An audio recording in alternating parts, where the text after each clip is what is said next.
quem melhor para falar de hábito do que NutriMind? Parceiras desde sempre com Carol e Thalita. Olá, pessoal. E Breno. Opa. E Breno também parceiro da NutriMind, minha gente. Breno. Então, o desenrolar hoje vai ser sobre hábitos. E é basicamente o que vocês falam, né? Hábitos. Eu gosto muito de falar sobre isso porque é o alicerce, é a base de tudo. O porquê que as coisas acontecem do jeito que acontecem. E aí, por que as coisas acontecem? E o que é o hábito em si? Como é que esse negócio surge? Como é que é criado o hábito? Como que é criado o hábito? Vocês? Bom, a gente acredita muito na proposta de construção de hábito por meio de uma mentalidade e comportamento. Então, a partir do momento que eu tenho uma mentalidade, crenças que me conduzem a agir de uma certa maneira, eu vou continuar agindo dessa maneira até que eu mude essa mentalidade. A partir do momento que eu mudo a mentalidade, eu também mudo o comportamento. Existem maneiras, técnicas e estratégias de gerar essas mudanças. Gatilhos, rotina, existem maneiras, mecanismos, mas a gente acredita muito forte que essa mudança ela tem que acontecer primeiro do solo para baixo, que é aquela parte mais inconsciente que faz com que eu mantenha fazendo essas mesmas ações, que eu mantenha esse comportamento, que eu mantenha esse hábito. Então aquilo que está do solo para baixo, aquilo que está muito no inconsciente, é que precisa ser mudado primeiro, precisa ser acessado, precisa ser trazido para o consciente, para que então esse hábito possa ser modificado. Consolidado também, né? Outra coisa, gente, muito importante que a gente precisa fazer quando a gente fala sobre hábitos, quando a gente pensa em hábitos. A gente tem que estar aberto para desconstruir. Desconstruir o quê?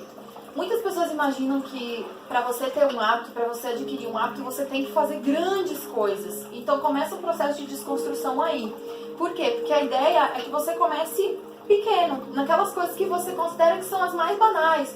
Ah, mas eu quero fazer uma atividade física 5 vezes na semana. Ok, você pode chegar a fazer 5 vezes na semana, mas que tal começar fazendo uma vez na semana, em vez de fazer 2 horas, fazer 15 minutos inicialmente? Então, quando a gente fala em hábito, né, quando a gente fala dentro da proposta de hábito, é importante que a gente pense na possibilidade de desconstruir tudo aquilo que a gente já sabe, tudo aquilo que a gente já pensou sobre hábito e comece a criar um padrão que seja um padrão bom e justo pra gente, né? Um padrão bom e justo para você, para um movimento que é possível de ser feito. Então, quando a gente fala sobre hábito, é importante que a gente pense na desconstrução. E por que também essa desconstrução? Porque num determinado momento, pode ser que aquele determinado padrão, ele está funcionando para você. Mas talvez ele funcione só por um tempo e depois você tenha que ressignificar novamente. Então a ideia da desconstrução, de estar aberto para desconstruir o tempo todo também é muito importante, né, nessa condução do hábito. Totalmente. E pegando esse gancho, trazendo para um lado muito mais... Trazendo para um lado mais técnico, vamos fazer o famoso esqueminha do gatilho, rotina e recompensa, que é mais ou menos o jeito que acontece. Você sempre tem um gatilho, que é o que chama a atenção para a pessoa entrar naquela rotina. Esse gatilho pode ser num formato de objeto, de um espaço, de pessoas te influenciando. E aí você tem, depois disso, uma rotina, né? Essencialmente o hábito sendo executado ali. E a recompensa desse hábito, seja lá qual for, é emocional, geralmente é emocional, né? Perfeito. E como é que isso acontece em termos práticos? Como é que isso acontece? Você tem, por exemplo, você trabalhou o dia inteiro, está extremamente cansado, extenuante, e você colocou na sua cabeça que você deveria treinar 3, 5 vezes na semana. Você não conseguiu treinar nenhuma. Por quê? Porque além de não ter percebido esse ciclo e como é que ele funciona, você já está tão dentro dele, já está tão enraizado, que mudar qualquer coisa parecida com isso é um gasto de energia imenso. E, nada mais justo, o corpo super inteligente, ele vai fazer com que você gaste o menos possível. E no caminho de menor resistência. E é muito natural que isso aconteça. Por isso que o que você falou eu acho fantástico, que faz de um jeito que não seja um gasto de energia imenso. Coloca uma coisa que não seja frustrante no final das contas e muito fazível, vamos colocar assim. E aí, tudo que é fazível vai ser sustentável. Exatamente. E o que a gente quer é esse sustentável, né? Porque você só evolui com constância e progressão. Se você não tem nada para continuar, você não progride. Então faz todo sentido ser assim. E, na verdade, nenhum hábito se sustenta aonde não tem sustentabilidade. O hábito precisa da sustentabilidade e da constância. E essa constância, ela precisa ser prazerosa. Para ela ser prazerosa, ela precisa ser entendida como uma jornada e não como algo pontual. Ah, não, eu vou dar um gás aqui, então em 2 semanas eu vou dar o máximo aqui no meu treino. Tá, mas em 2 semanas, e depois dessas 2 semanas, né? O que é que você vai fazer? Porque pode ser que em 2 semanas você consiga dar um gás danado e que durante 2 semanas seja sustentável neste período. Sim. Mas e depois dessas 2 semanas? E sustentar isso? Então, para o hábito conseguir se manter vivo, ele precisa ter uma geração de sustentabilidade, ele precisa encontrar um campo de sustentabilidade. E esse campo de sustentabilidade, ele se dá na constância. E essa constância só vai acontecer se você criar um campo, se você criar uma condição fluida, natural para isso. Que você não tem que se desgastar emocionalmente, fisicamente, né, ao ponto de você ter que repensar a sua vida como um todo por conta daquele novo hábito que você está construindo. Então a ideia da constância, ela precisa ser fluida, ela precisa ser natural. Quando você está nesse período de criar, né, todo um contexto que favoreça essa continuidade, que favoreça com que esse hábito seja de fato estabelecido, a gente faz um link aqui com o que o Breno trouxe, que é criar gatilhos que te conduzam a essa rotina. Então, gatilhos favoráveis. Um exemplo que eu acho muito legal de trazer é o seguinte: quando a gente determina que a gente vai treinar, mas a gente vai treinar num horário em que ele é contraprodutivo para a gente, ou seja, você especificamente tem muito mais disposição da tarde para a noite. Só que você determinou que você tem que treinar pela manhã, porque as pessoas, de maneira geral, que você conhece, que se mantêm treinando, têm que treinar, elas treinam pela manhã e por isso você estabeleceu isso para você também.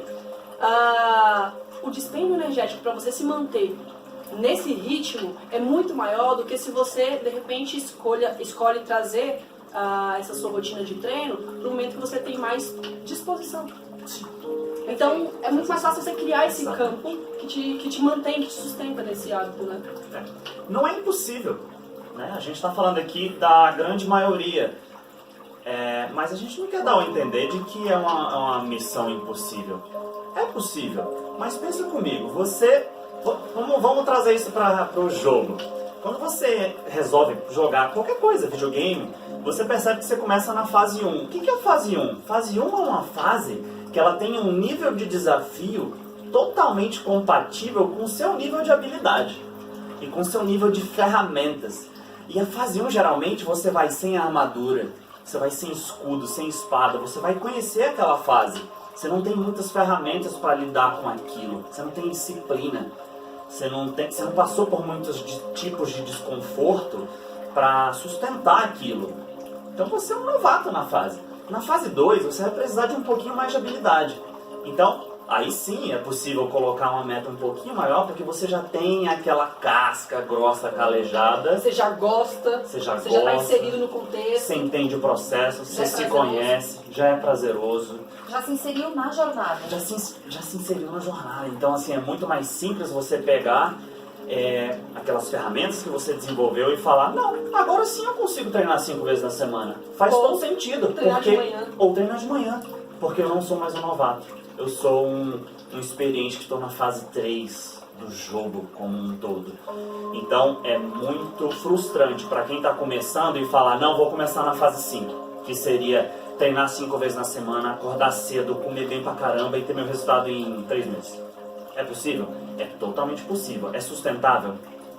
Nem tanto assim. Então é isso. A progressão ela tem que acontecer dessa forma. Em que nível que você está?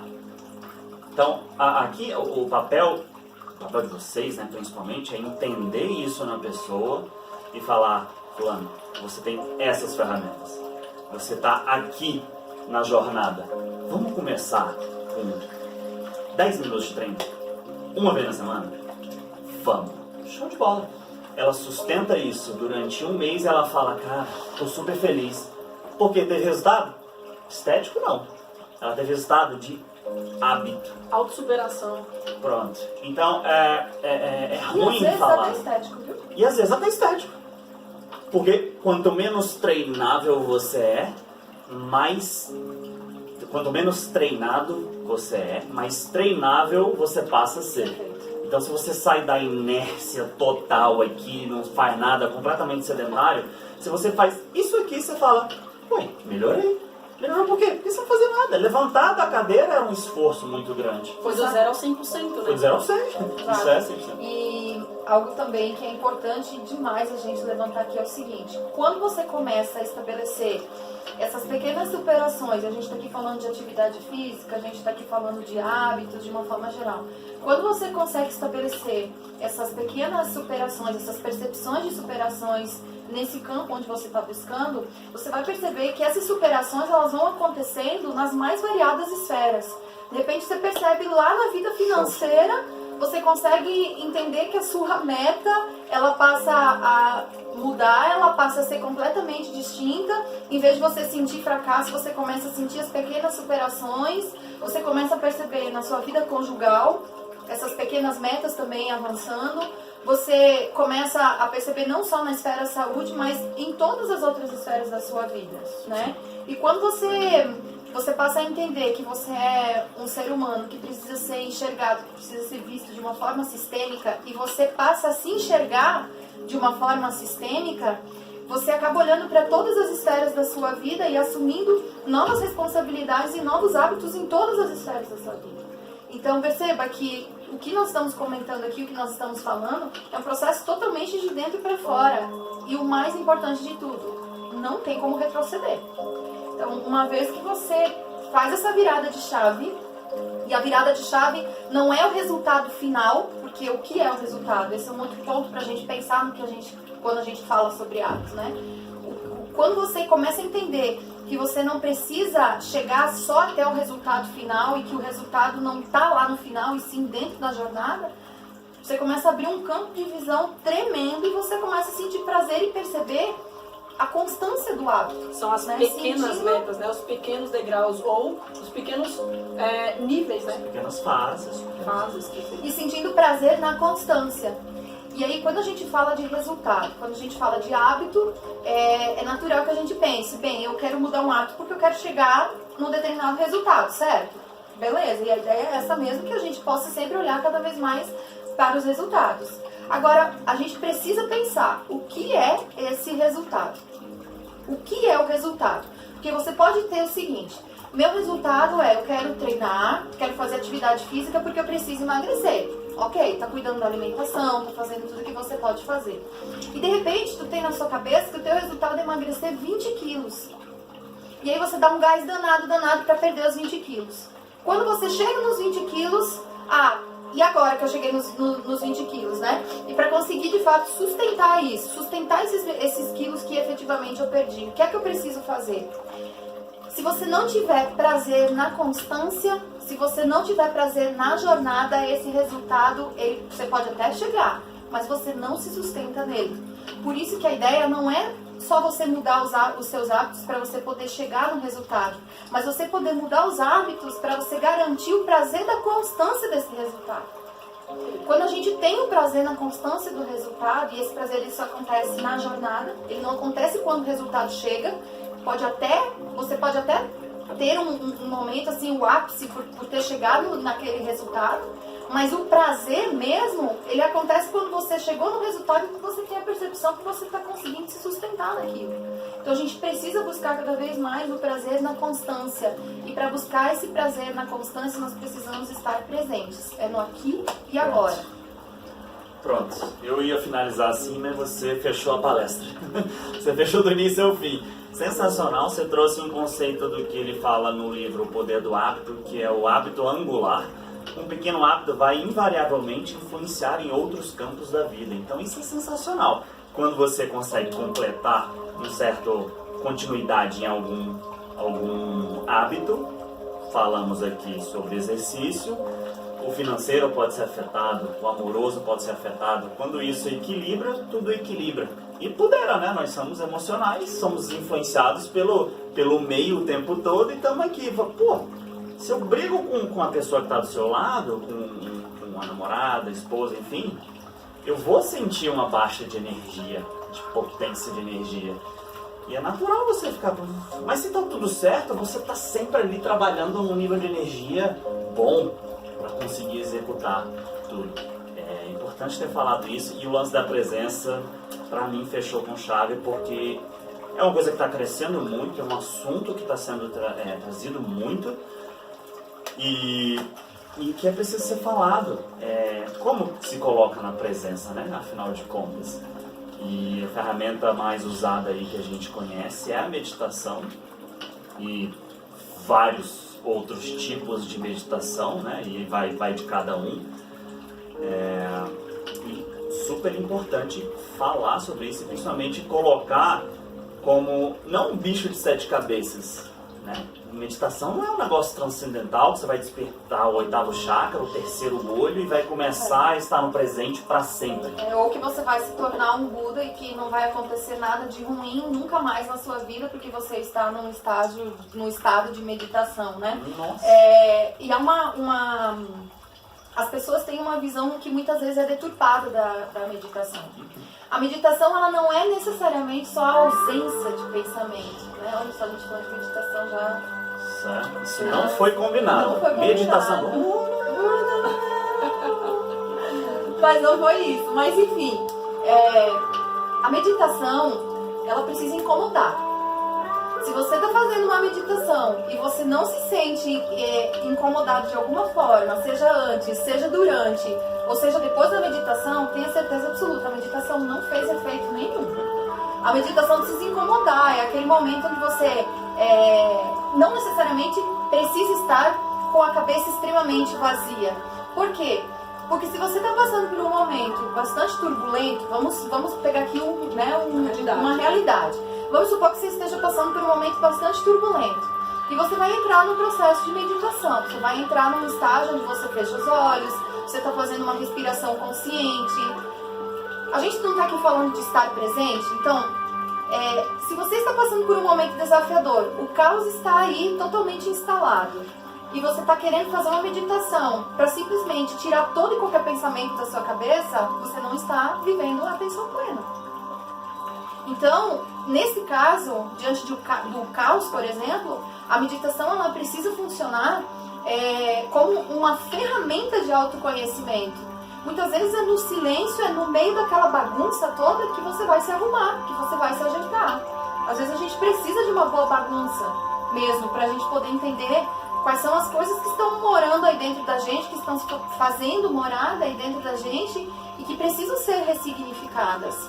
E não vai ser na ausência de pensamento que você vai conseguir encontrar essas respostas. Se é que isso existe, né? A ausência é uma utopia, um mito completo. Exatamente.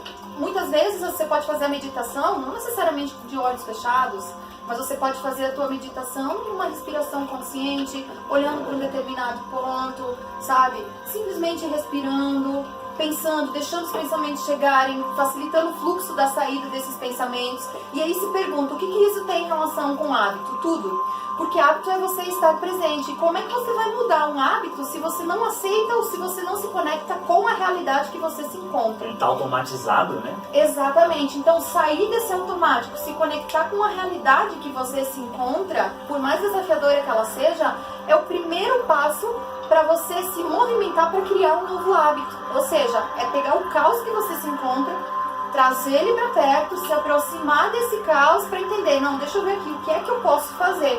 Porque muitas vezes a gente está com a cabeça tão atribulada que a gente fica naquela, nossa, eu tenho tanta coisa para organizar, eu tenho tanta coisa para ajeitar, eu tenho tantos hábitos para mudar, eu tenho tantas novas estratégias para poder fazer acontecer, mas você não está se aproximando desse caos para entender o que é que ele está querendo te trazer, o que ele está querendo te A resistência do caos, ou dos problemas, das verdades, são muito mais extenuantes para a cabeça do que uma aceitação mesmo, né? De olhar e falar, caos. E aí entra uma outra questão que é a seguinte, Eu quero, por exemplo, fazer exercício físico. Ok. Qual é o propósito? Por que você quer fazer exercício físico?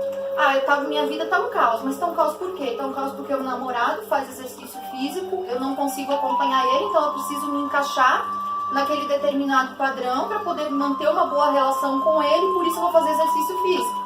Aí vem a pergunta, é sustentável esse hábito? Essas perguntas, é o porquê quíntuplo das coisas, né? Quando você faz uma pergunta, faz até sentido. Quando você faz a segunda em cima da primeira, você fala, não, peraí, também não faz tanto sentido assim.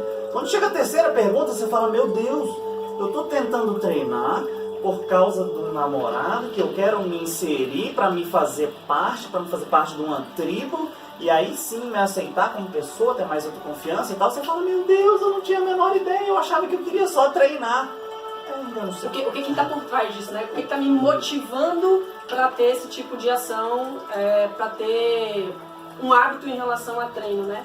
Eu queria fazer um gancho aqui com o que foi falado a respeito de presença, que é o seguinte, dentro do processo de construção de hábito, a presença ela é muito importante, mas muitas vezes a gente percebe as pessoas se projetando ou para trás ou para frente. Como assim? Quando você já teve uma rotina de treino, isso já foi muito bom para você e por algum motivo essa rotina foi quebrada e você saiu, né, desse hábito e construiu um outro que talvez não seja tão bom para você gostaria de estar voltando para aquela rotina anterior, você tenta lembrar quais foram os gatilhos que te levaram para aquela rotina anterior e você fica muito preso àquilo que já aconteceu. Mas naquela época era tão bom. Ou, poxa vida, se eu conseguisse fazer aquilo que eu fiz naquela época, e naquela época eu cheguei a um nível de treinamento que foi tão bom pra mim, e você tenta voltar para aquela rotina já colocando as suas metas ousadas, tais quais aquelas que você já tinha chegado num outro momento. Quanto maior percentual do seu foco ele está voltado para o passado, aquilo que você já fez, aquilo que você já conquistou, aquelas metas que você já bateu e você já teve, você acaba entrando num processo um pouco mais depressivo. Perfeito. Foco maior no passado.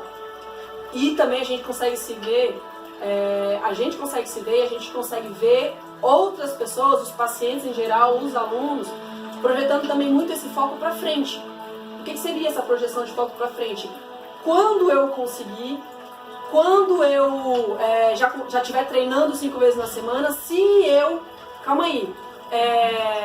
quando eu tiver emagrecido a quantidade que eu gostaria, quando eu estiver fazendo treino 5 vezes na semana, é que realmente eu vou estar conseguindo ter felicidade dentro do meu processo de treinamento, dentro da minha jornada. Calma aí. Falou.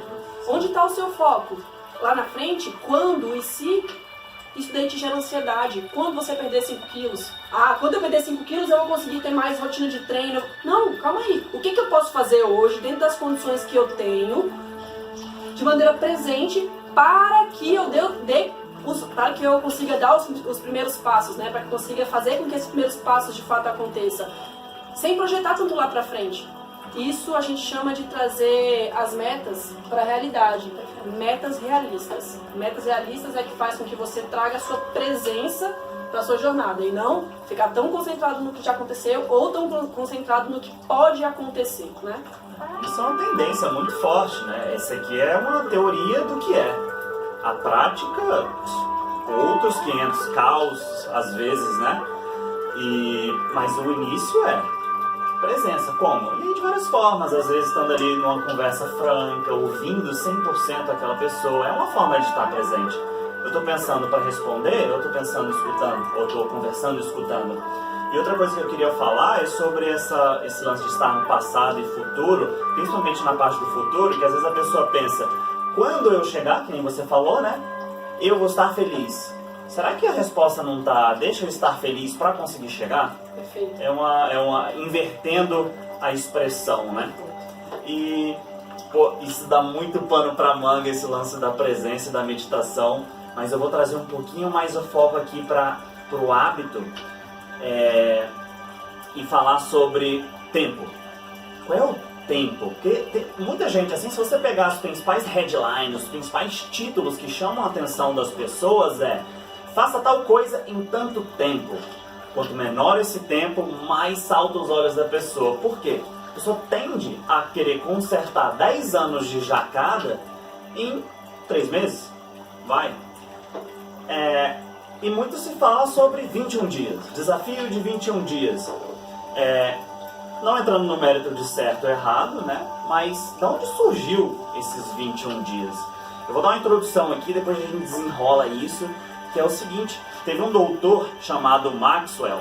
Ele era um doutor ele amputava pacientes que precisavam desse tipo de cirurgia. E o que ele percebeu nesses pacientes? Que quando eles eram amputados, durante esse processo de recuperação, eles ainda sentiam o membro amputado. E eles chamam isso de membro fantasma. Eles sentiam coceira, sentiam movimento, espasmos. E esse doutor ele foi percebendo que depois de até 2 semanas, os pacientes ainda sentiam isso. Ainda sentiam essa presença do membro que já estava amputado. Porém, depois de 3 semanas, 21 dias, ele começou a perceber que eles já estavam se adaptando àquela nova realidade sem o membro mesmo, uma noção de espaço maior. E aí eles definiram aquilo como o mínimo para a criação de hábito. Verdade? Mentira?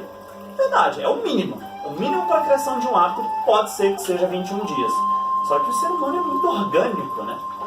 E é muito orgânico e ele depende de várias coisas em volta do mundo. Ele é influenciado por tudo e todos ao mesmo tempo. E o pior disso é que 90% está indo lá para a caixinha preta do inconsciente. Certo? E aí, algumas pesquisas foram feitas a mais. E aí descobriram algo em torno de 66 dias. Viável, não viável? Não vamos entrar nesse mérito, mas de novo, você entra aí na estatística e desvia o padrão, pode. 60 dias? Pode, é possível. Pode para cima e pode para baixo também. Então, falar um pouquinho mais disso, assim, de tempo. O que é natural de vocês observarem de pessoas que estão ali tentando por muitos anos e não conseguem, e depois se deparam com vocês que tem essa metodologia redonda, estratégica, e você precisa passar para essa pessoa um senso de realidade mais palpável, vai. A ideia é que quando você estabelece métricas com as pessoas, você consegue trazer desafio. A pessoa se desafia. Então, quando você está falando aí de 3 semanas, 21 dias, e a gente traz, por exemplo, 3 meses, o que a gente desperta na pessoa? Gatilhos para o início da mudança acontecer. Então, por exemplo, dentro de 3 semanas, o nível de evolução de cada um é individual, mas a pessoa já se estabelece para si que dentro desse período eu quero mudança. E aí, individualmente, a gente trabalha qual é a mudança que você vai ter, que você pode vir a ter dentro desse período. Então, essa ideia, né, de trazer tempo e etc., a gente vê como algo muito importante para que gere estímulo e desafio para a pessoa sair da inércia. Outro ponto que a gente trabalha é trazer parâmetros e possibilidades que sejam factíveis nos mais variados cenários. Então vamos lá. O que eu posso fazer num dia em que eu tô com uma preguiça danada? Bater um sabotador, eu tô extremamente... que estamos falando de realidade, né? Uhum. Talvez não seja todos os dias que você... O mundo massacrando você e você tentando fazer uma dieta. Exatamente. Vamos imaginar os mais variados cenários. Então é justamente nesse sentido que a gente trabalha, né? Vamos desenhar todos os cenários aqui e o que é que eu posso fazer dentro de cada cenário. Né? Então, por exemplo, trazer um exemplo simples. Eu estou num dia em que eu descompensei, que eu sinto que eu estou descompensando na alimentação. Certo?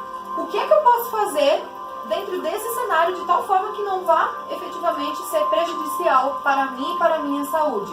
Mas que eu perceba que é um dia que está trazendo uma variação emocional diferente. Então a gente traz uma cadeia de vários cenários, né?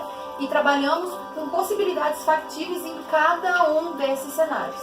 Então a ideia, quando a gente fala sobre hábito, quando a gente fala sobre o tempo e tudo mais, a gente precisa levar em conta os cenários, né? Os cenários no qual a pessoa está inserida, que nada mais é do que a rotina, né? Qual é a rotina é o contexto no qual a pessoa está inserida, né? E a rotina não vai acontecer só de segunda a sexta, nosso cérebro não entende isso. Então, olha só, a sua rotina é dia útil, tá? De segunda a sexta. Por mais que a gente muitas vezes coloque isso dessa maneira, o nosso cérebro não compreende dessa forma.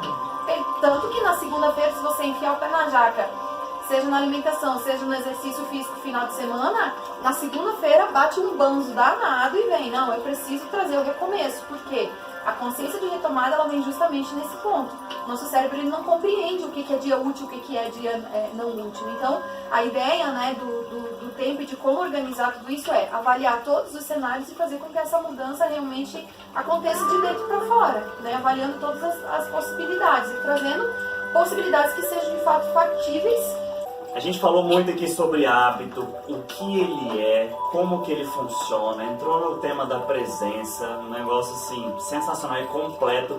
Poderia ficar mais, poderia ficar horas, mas aqui é o seguinte agora, de tudo que a gente poderia falar e tudo que tem muito valor para qualquer um que precisa desse tipo de informação, qual seria a informação máxima para qualquer um usar, aplicar e falar, cara, comecei e já é um perfeito assim para sair, para entrar nessa tocada. Tornar a meta realista. Tornar a meta realista para o momento que você está vivendo agora. Começar a pensar, poxa vida, eu sempre tentei treinar 3 vezes na semana, 5 vezes na semana. E eu tô tentando há tempos, mas eu me vejo me frustrando, porque tem semana que eu só consigo uma, tem semana que eu só consigo 2. Naquela semana que eu já sei que eu não vou conseguir 3 vezes na semana, eu nem faço. Traga a meta de maneira realista. Quantas vezes você já traçou meta pra você de uma vez na semana? Uma vez na semana, se eu conseguir 2, superação. Se eu conseguir 3, nossa, eu vou me sentir melhor ainda, mas a minha meta é 1. Então, torne a sua meta realista dentro da realidade que você está inserido hoje. Bem que para isso, você tem que diminuir a meta. Diminuir do momento onde você se encontra neste momento. Porque você pode estar querendo fazer 5 vezes na semana, mas de repente você só está conseguindo fazer uma. Então coloca a tua meta uma vez na semana. Então é realmente trazer esse ajuste de meta. E estar em presença, né? Então, uma vez na semana, que assim seja, mas naquela vez que você esteja totalmente presente ali. Isso, você deu o seu melhor para aquele momento. Porque aí quando você traz essa presença, você está aproveitando a jornada. Então, 2 pontos cruciais aqui, que é o sumo do que a gente está falando aqui, que se você pegar e fizer, tenha certeza que vai acontecer. Ajusta a sua meta, tente ajustar a sua meta. E 2, esteja em presença para se manter na jornada naquele momento. Sensacional. E isso me lembra muito uma frase que é: quem não tem nada, metade é o dobro. O que isso significa? Vocês falaram, cara, nem que seja para diminuir a meta. Show de bola. Por que acontece? A pessoa, né, marca 3 vezes, percebe que não vai conseguir fechar as 3 vezes e não faz nenhuma. Ué, e se você fizesse uma? Seria o dobro. Porque no final das contas você não está fazendo nada, né? E com isso, o que a gente está fazendo, né? O que você faz? Você está, na verdade, né, do solo para baixo, o que você está fazendo? Você está ajustando a tua régua de autocrítica. Você está aprendendo a se acolher, você está aprendendo a se conhecer, você está aprendendo a entender melhor os seus limites, a entender melhor as suas seguranças, as suas inseguranças. Você se abre muito mais para entender quais são os seus sabotadores. Então a gente está falando aqui do solo para cima, mas do solo para baixo você tem ganhos imensuráveis. Sim, eu acho que essa conversa inicial foi muito do mostrar o que é num todo.